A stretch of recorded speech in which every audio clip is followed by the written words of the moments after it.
Yeah. Okay. So first off, let me just say welcome again to all of you, especially to those of you who are new. You made a great choice to get up this morning. You know, if you didn't get up, the alternative might be that you couldn't get up, and we're really glad you did get up. That was a great choice. And you made a great choice to be here, too. So, phew, gotta catch my breath. Yeah, that was intense. Ma'am, I need more exercise? Yeah, not in this heated environment. So, woo-hoo. Okay. So today is November the 11th, and it is what was originally known as Armistice Day. Today we call it Veterans Day. It has a tremendous amount of history wrapped around it, history that I love. So we'll talk about that for just a moment. Back in 1919, Woodrow Wilson wanted to recognize all of those who had fallen in the First World War. So he brought into law, as only a president can do, this thing called Armistice Day. And let's see, I've got a little quote that he gave us. To us in America, the reflections of Armistice Day will be filled with solemn pride in the heroism of those who died in the country's service, and with gratitude for the victory, both because of the thing from which it has freed us, and because of the opportunity it has given America to show her alignment with peace and justice in the councils of the nations. So by doing this, Woodrow Wilson said this will be a day that will go down for all time to be recognized as a proponent of the cause of world peace. And we're really about that here. We are really about making, knowing, creating, and holding in consciousness the perfect scenario, the perfect unfolding of life for each and every one, the creating of a world that works on some level for every single person. It was many years later in 1954 that this whole thing known as Armistice Day was expanded upon, and the recognition then became significant, appropriate to all of those who had served in active duty. So as we continue today, we're going to engage in a brief service that is for those of you who served actively. And so Carol's going to come forward.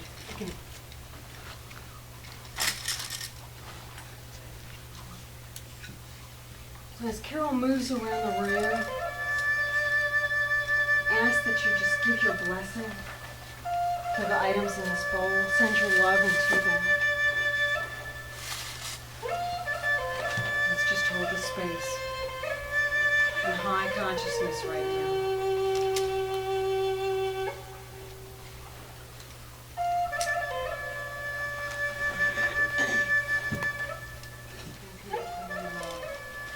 And the blessing into these stones. And so now I invite anyone who is a veteran who served in active duty to come forward.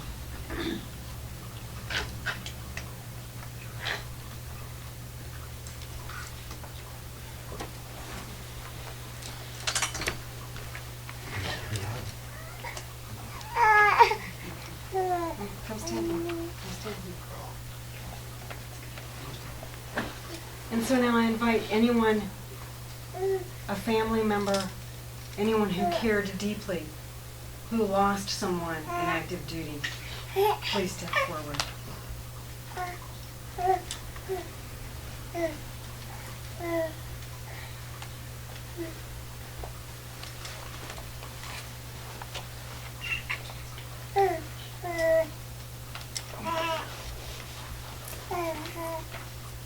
And so I offer to each of you to stand.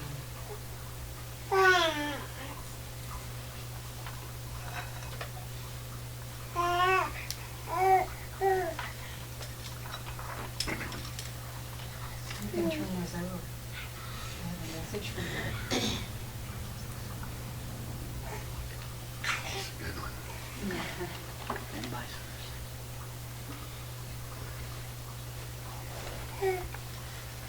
Dear ones, we who cannot know the personal cost to you for what you gave in service now recognize and honor you for this gift of life. We extend our heartfelt blessings and bags to you. We see within the fabric of your choices the mind of God, the action of God, the wholeness of God. We see within your lives the proliferation of those qualities on those small stones that we share with you now. Qualities of love, peace, harmony, joy, wisdom. We see amazing strength. Thank you, yes, strength. We see within you, within your choices, an unlimited potentiality of life. For without the choices you made, this new life here perhaps might not be. We say thank you. We love you. And we honor you. Congregation, if you will give our veterans and families.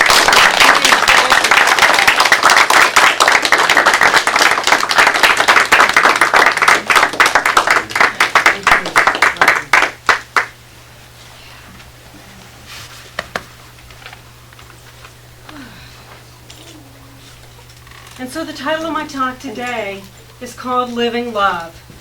And that is what family members do. That is what moms do. That is what veterans do. That is what we do when we get up in the middle of the night to hold the crying baby cat. Yes, still crying at night, but we're getting better with that. Yeah. What is given in those moments is really of a proportion that we cannot judge, because we don't know what would have happened if people like Lou and Katie had not said yes, if the veterans across this land had not gone and done whatever it was they did. Many times we look at behaviors that others have made in times past, and we tend to be a little judgmental about those. Well, I wouldn't have done that, or I wouldn't go there, I wouldn't let them tell me to yada yada. What we realize sometimes, that we fail to realize, is that people often have very good reasons for doing things. Sometimes we go into the military. I know this is not the case with Lou Harding, because the judge told us it would be a really fine idea if we left town, okay, on the next bus. Sometimes we get up in the middle of the night and comfort something or someone because we don't know what else to do, and we're the one to do it. And sometimes we do the next right thing because, again, we're at a loss as to how to move forward. So we just go with the body. Sometimes the body knows. Marian Wright Edelman tells us that service, and I believe she refers to love as well, is the rent we pay to be living. It is the very purpose of life and not something you do in your spare time. That thing called love is a verb. It's an action. It's not the gooey, sentimental stuff that's wrapped up in Valentine's cards and prettied up for the Christmas holidays. It's an action. It's one that each and every one of us has taken. We've taken it before, and we will take it again. Maybe at times we really don't suspect, in ways that we have no idea, how they ripple forward and touch others. In his amazing writing, Love, the Lodestone of Life, the founder of Science of Mind, Ernest Holmes, tells us, love is the givingness of the self, the imparting of the self to people, the projection of the self into the very activities of life. Love as sacred service is about cooperating with the divine. When we do this, we lose sight of ourselves. We let go of our small, simple desires. We open more deeply to be what my friend Kathy Hearn calls that clear crystal straw through which blessings and love can flow through the universe. When we do this, we allow a magnification of the wholing of this planet and every life upon it to move forward into expansion. So how do we be this thing called love? Well, you all know I never stop Sometimes I wish I had an off switch, I'll tell you. Especially long about 1:30 when I woke up this morning. I went to bed early thinking this would be good if you got a normal night's sleep for once. Yeah, 1:30 came and 2 o'clock came and I was like, really? You're really awake? That is just magnificent. That's not actually the word I was using. But I just don't always seem to get quite all the way turned off. And one of the things I'm really passionate about is growing and moving and continuing to be and live at an ever deeper level, that a place that connects me deeper with my spirituality. And this week I had a delightful experience where I went to a new collection of people, not a new collection, but a collection that was new to me, of people in a spiritual study group. And so we began to focus on something that was wonderful. As a group, we decided that we would practice a simple process this week and see where it took us. And that process essentially is to ask ourselves, when we got into a difficult or an interesting or a colorful space, what would God do? Now that's not anything new. The folks in the somewhat larger churches for now, okay, down the road, they've been doing the WWJD thing for years, haven't they? They even got little plastic bracelets and you see it on bumper stickers and all over the place. Okay? It's a little bit different though in this teaching, because we get it that God isn't over there. God is right here. This is the power. This is the presence. This is the beauty. This is the wholeness. This stuff that each and every one of us is in every moment. This is God's stuff. There's nothing about us that isn't God. And if you think there is, work on it. Okay? Work on it. So the challenge in our group was to take that question, what would God do in this instance? And it's always a slap upside my little white Irish face, okay, when I do that. Is this the way, Barbara, is this the way God would be feeling right now? No, probably not, okay? Especially not at 2:30 when the words I'm using all begin with nasty letters, okay? We won't go into that now. We have young individuals in our midst, so. Is this the way that God would be thinking right now? Is this the way that God would be feeling right now? Would really doing that to that person or at that person in this moment, would this be a way that God would choose to act? Well, probably not. But in the Science of Mind teaching, that's one of the things we live. We have a very simple 5-step recipe for living a deeper, fuller life. And we call that effective prayer. We call it spiritual mind treatment. The first 2 steps of that are that God is all there is, and I am that divine process. I am that divine substance. I am that God stuff unfolding. So I've been asking myself, is this really how God thinks, feels, acts, looks? Is this what God does?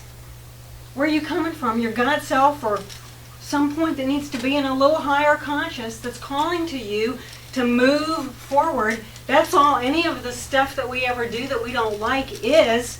It's simply a part of us saying, come on, get up, you are more, let's be more, let's live to the hilt, let's be what we came here to be. That's all that ever is. I love this way of life. I think it's amazing. For me, it bespeaks of what Viktor Frankl talked about when his captors gave him dirty water with a rancid fish head for food, and that was all there was. And some days I look in my refrigerator and you couldn't get, another piece of bread in it, and I go, there's nothing there I want to eat, okay? There's nothing there that I want.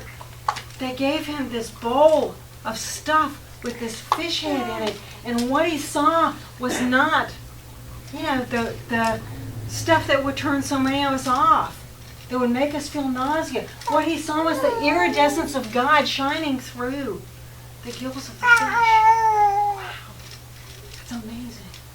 This is a way of life that teaches us to live in that place, in that space. When we do that, we are aligning on a deeper level with the mind of God, with the heart of God. We get it in that moment, what Einstein said. What I like to say frequently, I think I said this last week too. Einstein tells us you can't change the problems of the world. You can't move through the challenge that you experience in this moment with the same consciousness that brought that challenge into form. And we get it when we say, what would God do? We pick ourselves up, we move ourselves forward, and we move to a place that is higher in consciousness. And so we allow that consciousness to move through us. When we put into place this filter, this thing, what would God do? We create a situation that gives us a lot to think about. When we say, what would God do? We have to think about, well, I don't know. What is God? What do I believe about God? And if we, for even so much as a moment, still hold on, to an idea of a God or a deity that wants us to hurt, that believes in our poverty, that believes that there's anything except love out there for us. If we believe in a deity that would punish us for something we don't even have a clue that we did, well, then we have to get past it, don't we? Yeah. We have to get past it. There's so much there to think about. What would God do? This may cause us to think that we hold the reins to the consciousness of the universe. Well, guess what? We do. Those are the reins of our universe. We hold them. Mind is what creates. We are part of that. When we ask ourselves, what would God do? We gravitate toward living a deeper level of love. We bring into play a deeper level of fortitude. And that requires a lot. I don't know about all of you, but there are times with myself when I just kind of have to play the heavy mama. I just kind of have to say, you can't keep thinking like that. You can't keep living in a way that doesn't live up to your ideals, that at least isn't focused on them and keeping them clearly in mind and in action. It's not always easy. When we live love, we literally have to stop cutting corners around our spirituality. I love what Michael Beckwith says. He talks about spiritual practice. And he says that we go from fitting our spiritual practice into our busy lives to fitting our busy lives around the most important thing, our spiritual practice, our spiritual wealth, our spiritual health. Now, when I think about somebody who obviously has done this, I think about this gentleman that's going to come up next.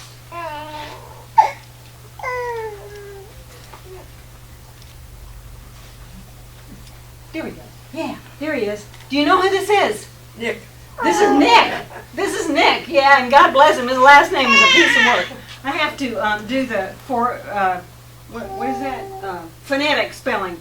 Wojciech. That is certainly not how it's spelled. This is Nick Wojciech. Nick Wojciech just got married recently. I believe I heard that about him.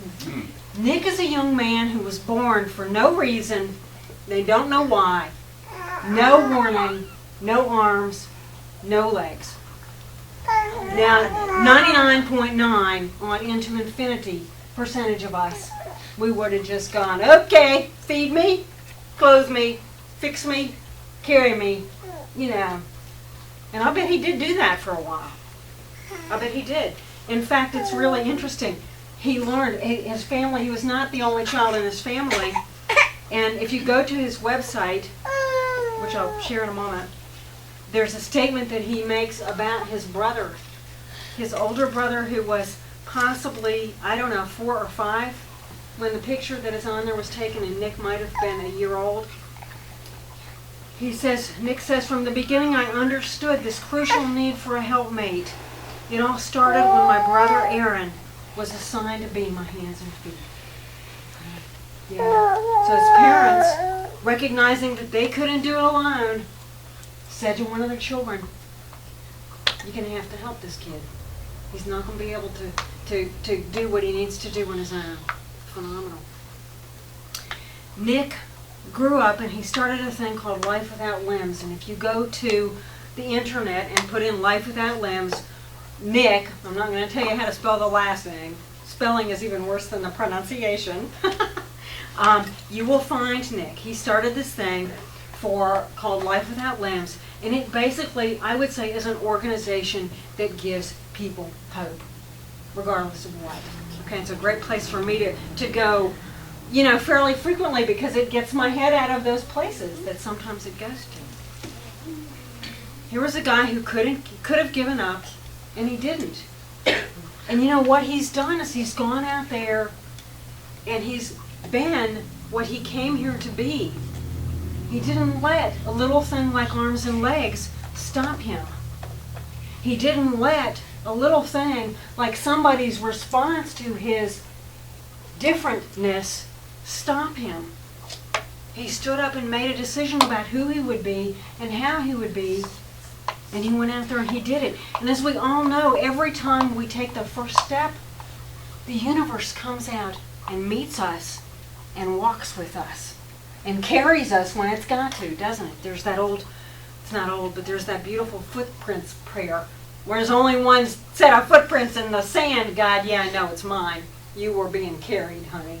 I hate to see what my footprints in the sand don't look like.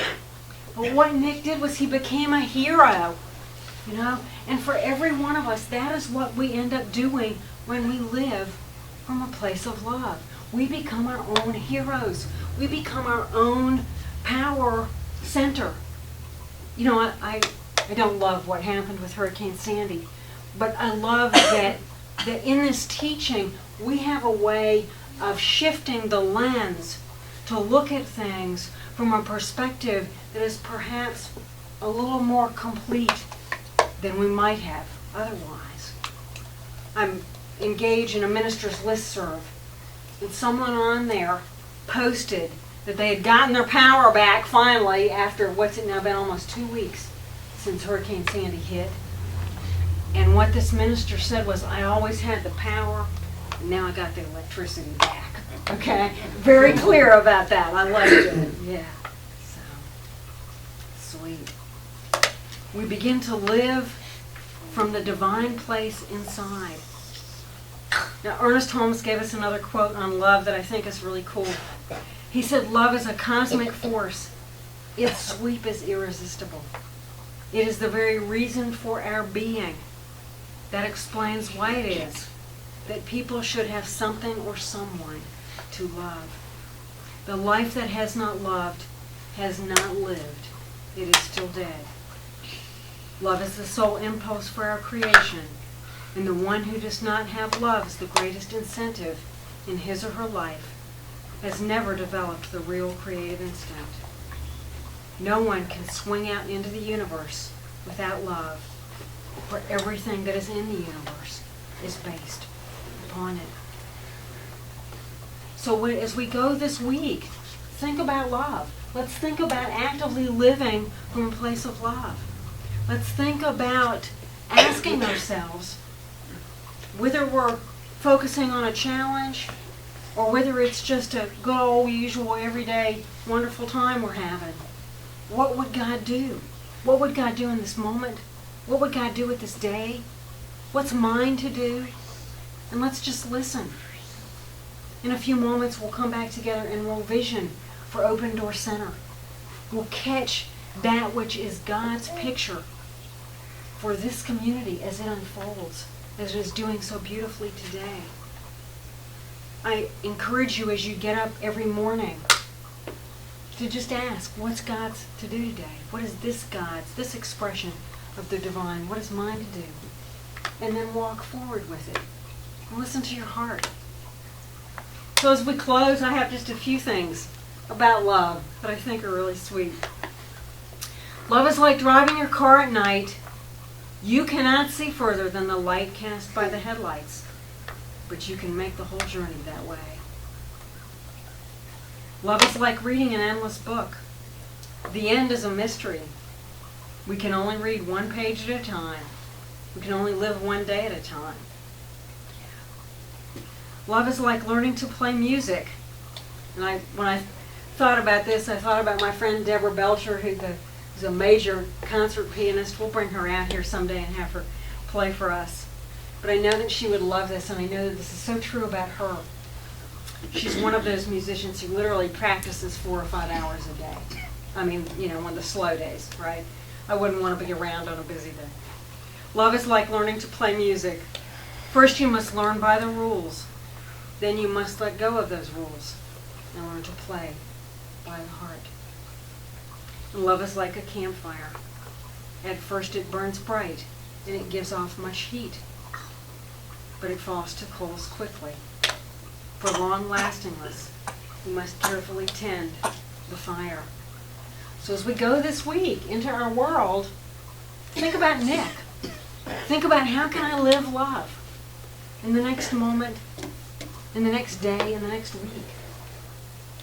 How can I be what the divine has in mind for me? Because that's when we are home. In Science of Mind teaching, we understand that heaven and that hell are not so much places or locations as they are simply states of consciousness. So go in heaven and live love this week. Namaste.